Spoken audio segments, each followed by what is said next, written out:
ఆయన సూర్య గారిది retro release అయింది, ఎలా అనిపించింది? రెట్రోలో సాంగ్ ఉంది.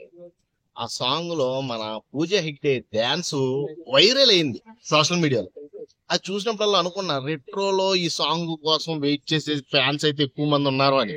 కానీ సినిమా అంత ఊహించినంత అసలు సూర్య ఎందుకని ఇలాంటి స్టోరీలు ఎంచుకుంటున్నాడు ఈ మధ్య కాలంలో. సూర్యకి చాలా నేమ్ ఉంది.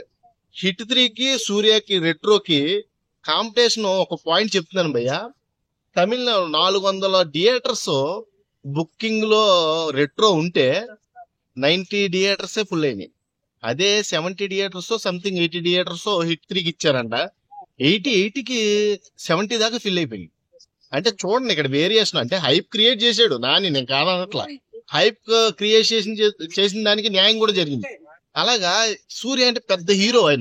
ఆయన తీసినప్పుడు అసలు నాకు తెలిసి నానికి అంత మంచి హిట్లు కూడా పడుండవు, అంత పెద్ద పెద్ద సినిమాలు తీసినప్పుడు. కానీ ఎందుకు స్టోరీ సెలక్షన్ ఎందుకు కన్ఫ్యూజ్ అవుతున్నాడా ఏంటి?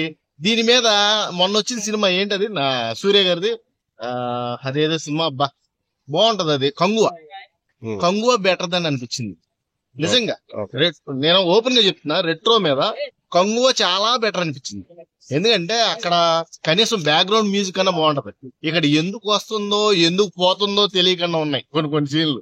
అసలు ఎందుకు పెట్టారో కొన్ని సీన్లు కూడా అర్థం కాకుండా ఉంది. నిజంగా సూర్య కెరీర్ ని డౌన్ చేసుకుంటున్నాడో, ఆయన యాక్టింగ్ కూడా. అంటే చూడక ఏమవుద్ది, ఇలాంటి ఫ్లాప్ సినిమాలు వస్తా ఉంటే, ఫ్లాప్ అంటే నేను ఫ్లాప్ అనగానే వన్ టైం వాచబుల్, కానీ ఇలాంటి కాన్సెప్ట్లతో ఒత్తేయినా డౌన్ ఫాల్ అయిపోతాడు. ఇప్పుడు రోలెక్స్, మన విక్రమ్ సినిమాలో రోలెక్స్ క్యారెక్టర్ 10 నిమిషాలు ఉంటది. 10 నిమిషాల్లో సూర్యని రియల్ గా చూసినట్లేదు.